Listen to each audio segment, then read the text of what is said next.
All right, so last time I left you with this bad boy not being in the greatest of shape. Let's see. Can you see that? Yeah, you can see it.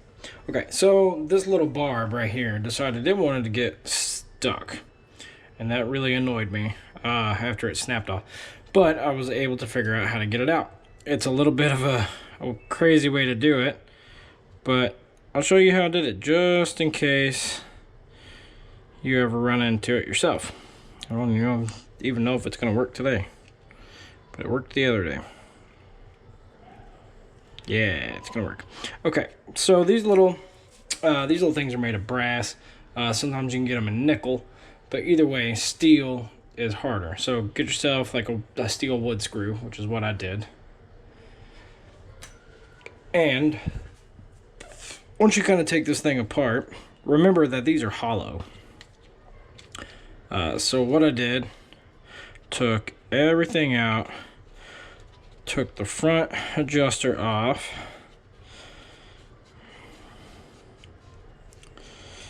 I may get some flack for doing this, but this is a screw-on cap. If you take like a little wrench, you can wedge it in there and get just enough of a grip on it to break it loose. I know you shouldn't really do that, but that's how I got it loose last time.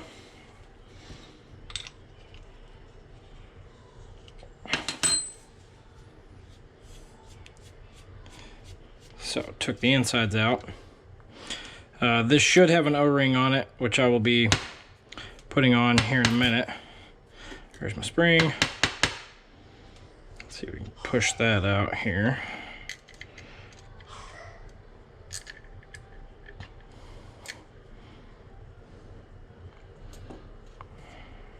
I know I got that out of there last time.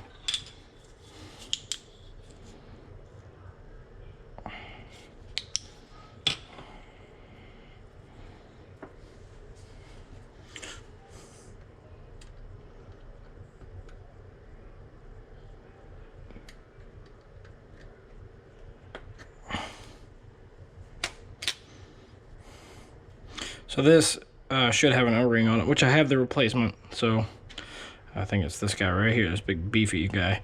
When I took this out the other day, that thing basically had just turned to mush.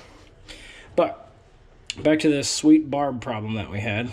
So basically, all I did was take this screw, thread it into here, and then just made it work its way all the way down into the casing.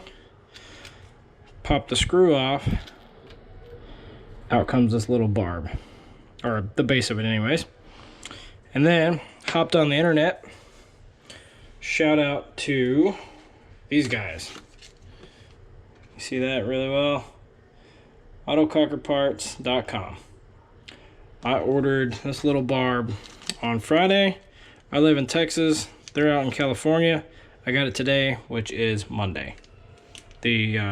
Yeah, a few days later. So today's the 24th. So this is the piece that I need to repair this guy. So I'm going to go ahead and show you how to put this all back together. And then we'll be done with the low pressure regulator. And then in the next video, I can show you how to put the hole marker back together. And then I think I'll keep a separate video for, pressurizing and trying to time it and all that good stuff. So anyways, here's this. This thing was really gross, so I'm going to hit it with some isopropyl alcohol. Just make sure I got all the junk off of it. Again, I like to use isopropyl because it just evaporates quickly. Doesn't leave like a film on anything. If I'm doing this incorrectly, or if anybody else knows better, just let me know. I don't want to mess things up. Either way, while that's drying, I'm going to go ahead and put this new barb in place.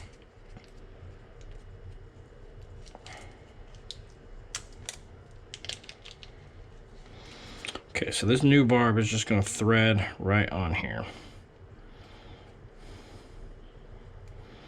Okay, and then I'll tighten that down a little bit to make sure it doesn't leak, but we'll do that later.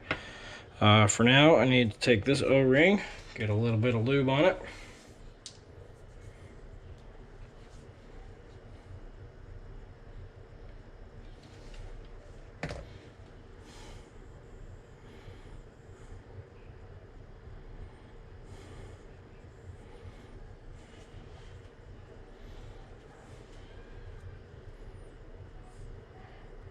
Okay. Get that off my hands.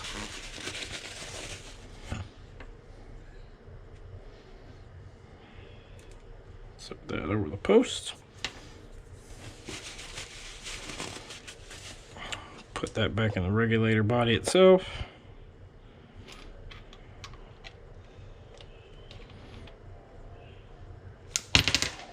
Yikes.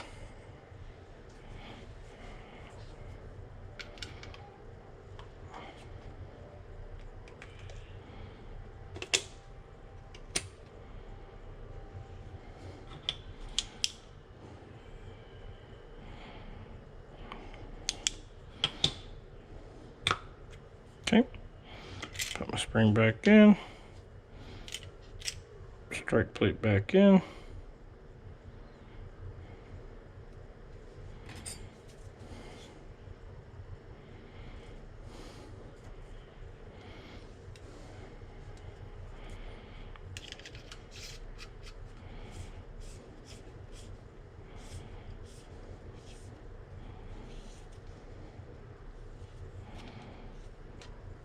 Okay. Just tighten up. Put the adjuster back in.